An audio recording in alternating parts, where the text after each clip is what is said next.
It's really hard to believe that another year has gone by already.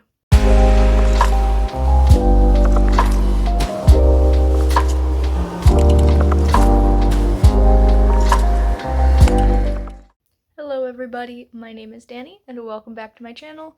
Today I'm going to be talking about my favorite things that I've read during 2021, because, believe it or not, it's the end of the year. I feel like this year has just absolutely flown by, and looking through the list of things that I've read this past year was a trip down memory lane, because I truly do not remember reading a good chunk of it, which, is not really what I'm going for. But, yeah, when I looked through that list, I came up with 2 manga, 2 poetry collections, and 3 novels that I wanted to talk about. So, they're the books that I'm going to talk about. I want to, just bring up some elements that I really enjoyed, and also talk about, what kind of person I would recommend these books to. So, without further ado, why don't we start with the manga? First up, I have Jujutsu Kaisen by Gege Akutami. This is actually volume 9, which I decided to hold this one up because this and also volume 6 are my 2 favorite volumes in the entire series thus far. And this and the other manga on my list, I have pretty similar stories of how I got into it. So my boyfriend watched the anime when it was coming out, and he really liked it and decided he wanted to start collecting the manga. And I read the first volume on a whim and absolutely adored it, so now I just keep reading it. And I just can't get enough of it. I really like how all of the characters are unique and all of their special magic abilities really fit the character, and I keep seeing the glare from the computer in the book, I'm sorry. I just really like how different they all are, and they all feel real and fleshed out. My favorite character is Maki, but Megumi is a close second. The reason volumes 6 and 9 are my favorites are because I feel like they just give so much more depth and backstory to some of the characters we haven't really seen a lot of yet, and I really enjoyed that in stories. I would recommend the series to people who like urban fantasy, really cool fight scenes, and also himbo protagonists. The other manga on my list is Vinland Saga by Makoto Yukimura, and very similarly, my boyfriend watched the anime and he really, really liked it, so then for his birthday, our roommates got him this first volume of it, and I ended up reading it because I needed a SkiBR pick to fit historical fiction, and I didn't actually own anything myself. Long story short, I fell in love with it, I became a little bit obsessed, and we went out the very next day to buy the second volume so that I could read it. The art style is just insanely detailed and stunning. The first thing it opens up to is a siege, and I don't know how much detail you can pick up on this video, but it's just so insane how amazing it is. But yes, I really, really like how human the characters are. So the series does a really good job at depicting love and grief and ambition so realistically. It's just absolutely amazing how quickly you start to feel for these characters because they just feel like real people. And I would recommend this to people who like Vikings, obviously, because it's a Viking story, people who like character-driven stories, and people who like seeing those characters suffer a little bit, because, let's be real, there's actually a lot of suffering in this series. Moving on, the first poetry collection I want to talk about is Crush by Richard Seiken, and I've always loved Richard Seiken's poetry. I read it in college for a couple of different classes, and I just really, really enjoyed them. And so this year I decided to finally buy one of his collections and make it a part of my permanent collection.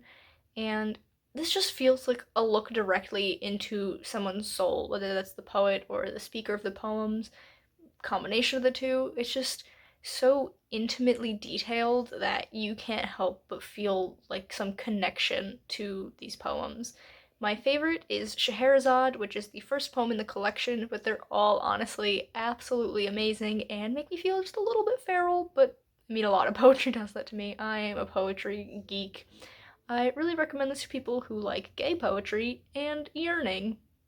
Then we have Aphrodite Made Me Do It by Trista Mateer, and this was recommended to me by my friend Jessie, and I cannot thank her enough for recommending this because it's just so good.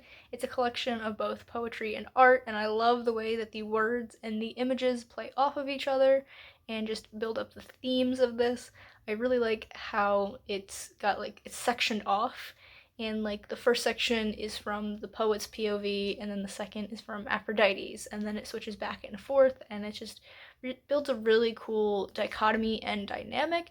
And I would recommend this to people who like visual art just as much as they like poetry, and people who enjoy themes and topics like self-love and healing. And the first of the 3 novels I would like to talk about is The Ocean at the End of the Lane by Neil Gaiman, because let's be real, would this really be a favorite book list of mine if I didn't mention Neil Gaiman? I actually received this book for Christmas last year, and it was one of the first books that I read in 2021. I read it in January, and it broke my heart, and I haven't been able to stop thinking about it since. I really enjoy how it plays with memory. Memory is one of my favorite motifs in literature, and this just does it so well, and I could go on about it forever, but of course no one wants to hear me do that. I would recommend this book to people who like magical realism and also crying. And to no one's surprise, the next book is The Bone Houses by Emily Lloyd Jones. I picked this book up on a whim back in September, and it was just because it was a really cool cover, and then I read it, and I haven't been able to shut up about it since. I really love the disability rep in this book, and also the fact that it takes such a large-scale issue and shows it to the reader through the lens of just ordinary people. And I would recommend this book to people who like both fae and zombie stories, because this has a little bit of both.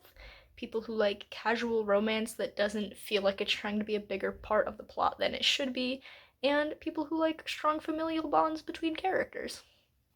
And finally, the last book on this list is Kith and Kin by Marika Nijkamp, the Critical Role novel that I hosted an entire readathon surrounding. Technically still hosting it, there's a few days left in the month, but it's fine. I just finished reading this morning, and oh my god, it is so good.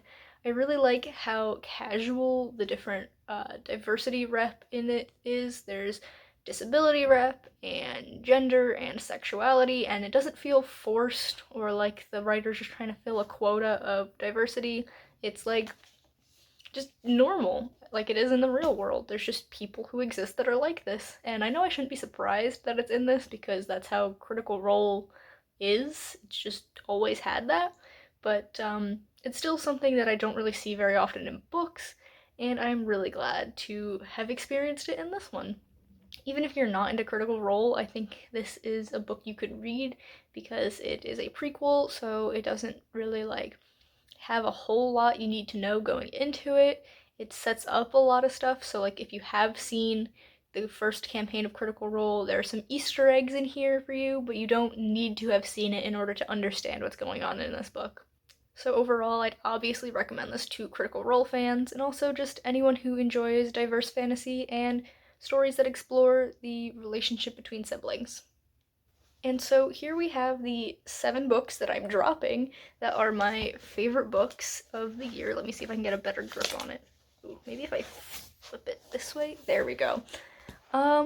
Yeah, I think I did a lot of diverse reading this year. There's a lot of different formats and genres, and I'm happy with what I read this year. There wasn't a whole lot that I didn't like, and even though most of it I just casually enjoyed, there was still a bunch, as you can see, that I absolutely loved and am so glad that I read.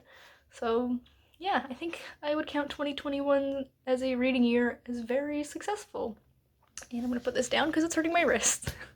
But that's all for me today, folks. If you enjoyed this video, please be sure to give it a big thumbs up. You can subscribe to my channel for more content, and I'll see you in the next video. Goodbye!